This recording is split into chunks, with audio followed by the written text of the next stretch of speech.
हे एखाद्या मनशान विरोध जर दर्शयलो आसा तो पूर्ण अधिकार प्रत्येक नागरिकाचो आसा। त्यामुळे गव्हर्नमेंट जर अशा प्रकारे ज्या मनशाचो हरशी संबंध ना त्या घटनेशी अशा मनशाक ते भायर काडटात, आयसोलेट करतात आणि ताजेर आरोप दवरतात आणि त्या आरोपाच्या खाली ते ताजे मिंदे लाचार कुत्रे जे असतात ते ऑफिसर जे असतात हे वयल्या साहेबांक खुश करपा खातीर कितेंय करतात, इन्व्हेस्टिगेशन करूंकच ना। गव्हर्नमेंट आणि सरकार एकत्र येऊन हांवें आंदोलन भारतीय भाषा सुरक्षा मंचाचे फाटी घेतले ना आणि सरकारच्या विरोधात गोवा सुरक्षा मंच पक्ष जन्माक घातलो आमी आणि तो सरकाराक विरोध करता आणि म्हाका विकतो घेवपाक मेळना हाज्या खातीर ह्या लोकांनी हें सगळें ठरयल्लें आसा, ही कॉन्स्पिरसी केल्ली आसा अशें म्हजें म्हणणें आसा।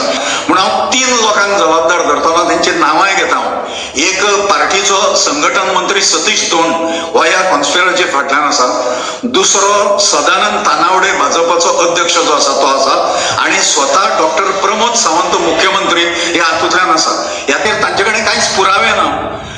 हांव ताचो तीव्र निशेध करता आणि हांव ताणून धरतलो, हांव गोंय उठयतलो भारतीय जनता पार्टीच्या ह्या तिगांयच्या विरुद्ध। बेल मेळना जाल्यार फुडल्यो गजाली आणि बेल दिवपाचो जजमेंट जजान सांगला की सोमार दीस दिता, तितलो वेळ वाट पळोवपाचो ना आणि म्हणून हे 3 जण जबाबदार हे परत एकदा रिटरेट करता हांव। सतीश धोंड, सदानंद तानावडे आणि डॉक्टर प्रमोद सावंत।